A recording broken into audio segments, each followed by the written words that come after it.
Hi everyone, this is Veronica. आज का topic हमारा डिस्कशन का है माइक्रोप्लास्टिक्स पे कि ह्यूमन ब्लड में पहली बार माइक्रोप्लास्टिक्स जो हैं वो मिले हैं। तो ये काफ़ी कंसर्न की बात है, इसको हम डिटेल में डिस्कस करेंगे। आपकी कोई भी क्वेरी हो आप मुझसे कनेक्ट कर सकते हैं फेसबुक, इंस्टाग्राम या टेलीग्राम पे। पीडीएफ जो है वो आपको सिर्फ और सिर्फ मेरे टेलीग्राम चैनल पे ही मिलेगा। अगर आप स्टडी IQ पे कोई भी कोर्स लेना चाहते हैं तो आप मेरा डिस्काउंट कोड वीरो33 यूज़ कर सकते हैं। इस पे 30% ऑफ जो है आपको हर कोर्स पे मिलेगा। Now coming back to this topic, microplastic pollution. अब आपने हर तरह की पोल्यूशन के बारे में सुना है, एयर पोल्यूशन, नॉइस पोल्यूशन। अभी नॉइस पोल्यूशन पे रिसेंटली हमने वीडियो बनाया कि मुरादाबाद यूपी का जो शहर है वो वर्ल्ड की सेकेंड नॉइजेस्ट सिटी है, कि सबसे ज़्यादा शोर वहाँ पे है, उसको हमने डिटेल में डिस्कस किया। वाटर पोल्यूशन पढ़ते हैं हम। अब प्लास्टिक पोल्यूशन पे भी हमने पहले डिस्कशन काफ़ी की है, बट अब ये थोड़ी नई चीज़ है कि बायोलॉजिकल लेवल पे ह्यूमन बॉडी में आपको माइक्रोप्लास्टिक्स मिल रहे हैं। इससे पहले अगर आप देखेंगे, जो स्टूल पास करते हैं हम लोग, फीकल मैटर में हमारे माइक्रोप्लास्टिक्स जो है पहले भी डिटेक्ट हुए हैं, लेकिन ह्यूमन ब्लड में ये पहली बार है कि माइक्रोप्लास्टिक्स को डिटेक्ट किया गया है साइंटिस्ट के द्वारा कि टाइनी छोटे छोटे प्लास्टिक के पार्टिकल्स जो हैं, जितने भी इन्होंने सैंपल लिए 80% सैंपल्स में माइक्रोप्लास्टिक्स थे।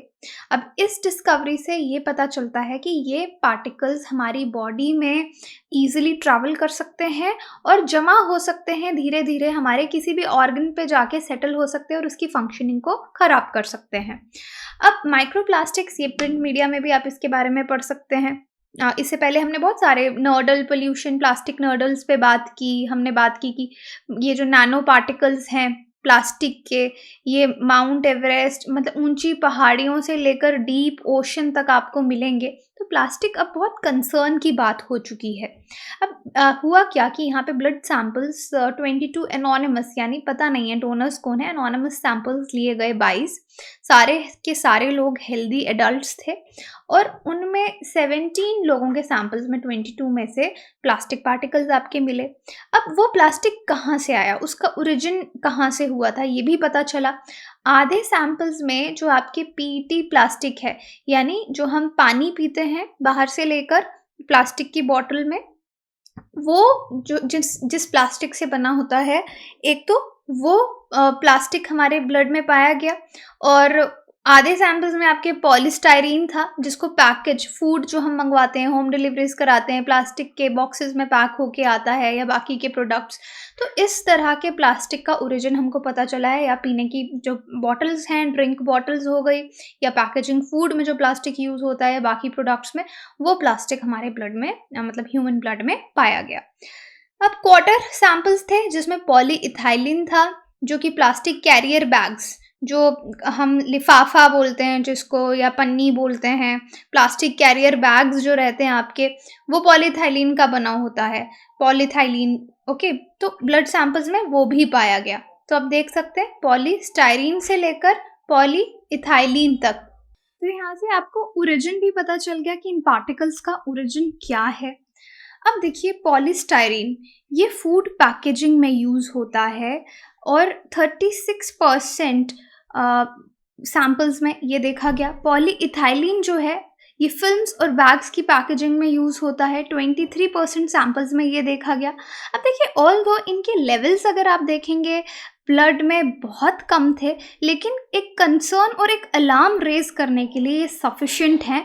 डेफिनेटली इस पे अभी और रिसर्च की ज़रूरत है कि कितना इससे ह्यूमन हेल्थ को नुकसान हो सकता है, फ्यूचर में इसके क्या कॉन्सिक्वेंसेस हो सकते हैं, बट अलार्म के लिए इतनी रिसर्च अभी बहुत ही कंसर्न से भरी हुई है।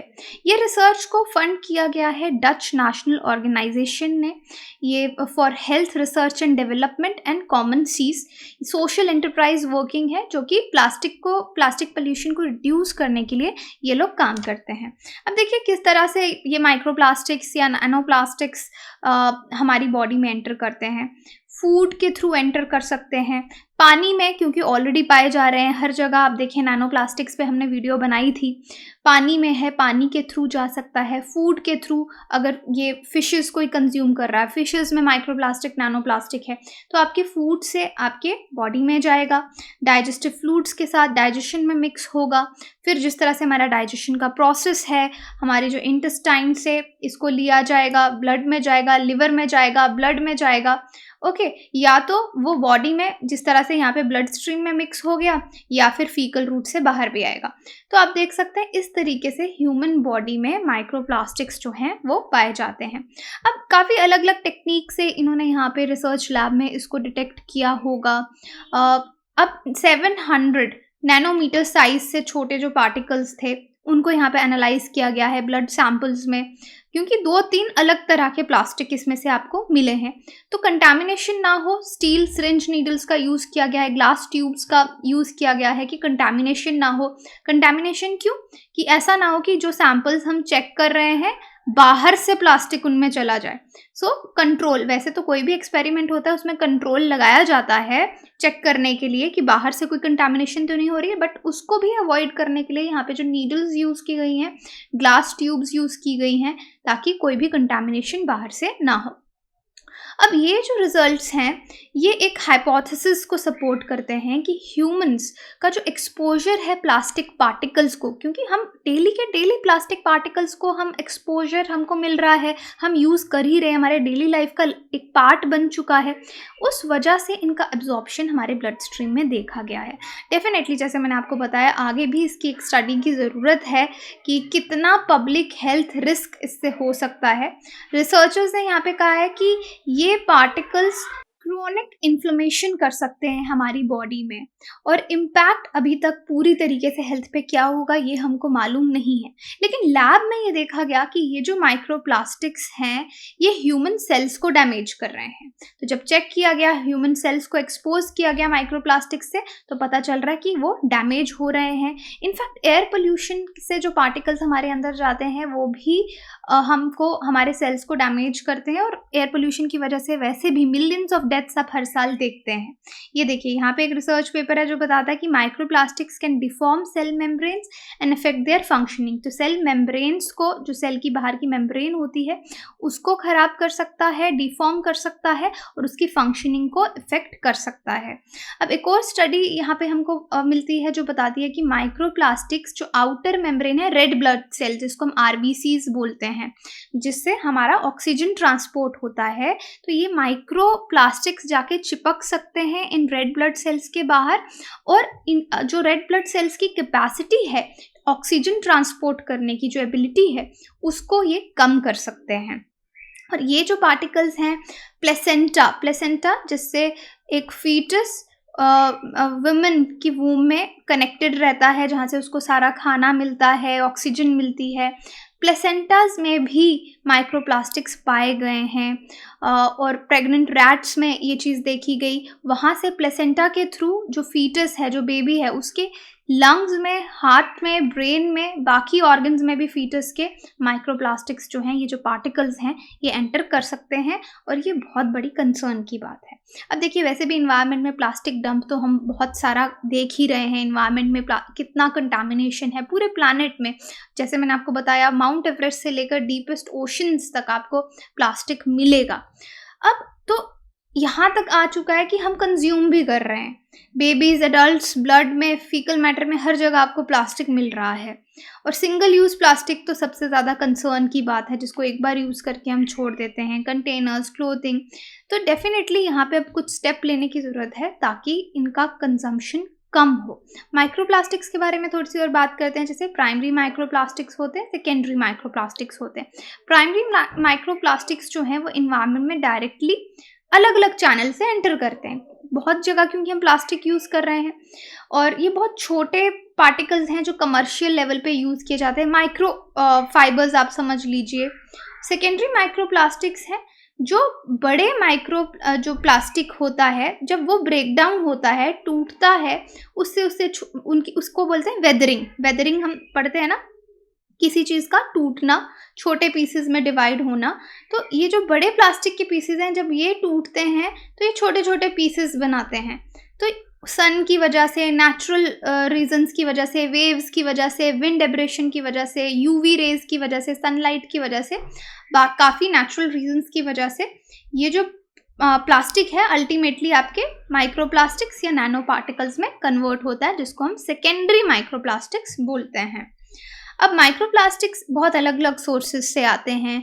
प्लास्टिक डेब्री जो वेस्टेज है वो छोटे छोटे पीसेस में कन्वर्ट होगी, माइक्रो बीड्स आप इनको कहेंगे, टाइनी पीसेस बनेंगे पॉलीइथाइलीन प्लास्टिक के, और ब्यूटी प्रोडक्ट्स में, क्लींजर्स में, टूथपेस्ट में, हर जगह हमारी डेली लाइफ का ये पार्ट बने हैं। यहाँ पे मैं आपको बता रही हूँ कि कितना ज़्यादा एक्सपोजर ह्यूमंस को है, तो अब इतना भी हमको हैरान नहीं होना चाहिए जब हमको ब्लड में ये मिले, क्योंकि ये हाइपोथेसिस पहले भी दी गई थी।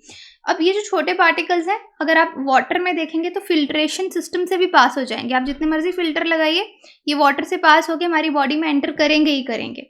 तो ह्यूमंस के साथ साथ ये बायोडाइवर्सिटी को भी, एक्वाटिक लाइफ को भी बहुत बड़ी थ्रेट है। अब देखिए यहाँ पे ये स्टडी मैंने पहले भी शेयर की थी आपके साथ एक लेक्चर में, नैनो प्लास्टिक्स को जब हमने डिस्कस किया था, कि 93% बॉटल्ड वाटर में आपको माइक्रो पार्टिकल्स मिले। तो यहाँ पे कंपनीज का नाम भी दिया हुआ है जिन पे ये चेक हुआ है।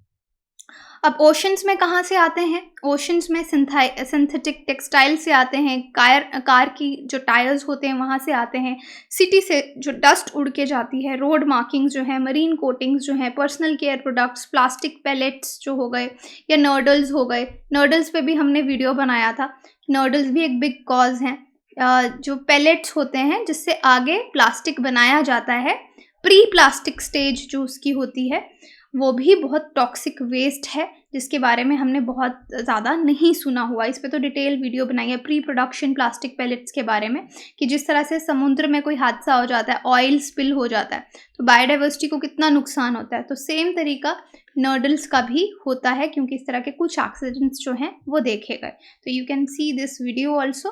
सो आपको प्लास्टिक पोल्यूशन, क्योंकि अब कंसर्न इतना बढ़ रहा है, तो इसको अलग अलग लेवल्स पे, नैनो प्लास्टिक, माइक्रो प्लास्टिक, ये नर्डल्स वाला पोल्यूशन, और अब एक और एग्जांपल हो गया आपके लिए कि ब्लड में भी पहली बार प्लास्टिक, माइक्रो प्लास्टिक जो है वो पाया जा रहा है। So it's a big concern.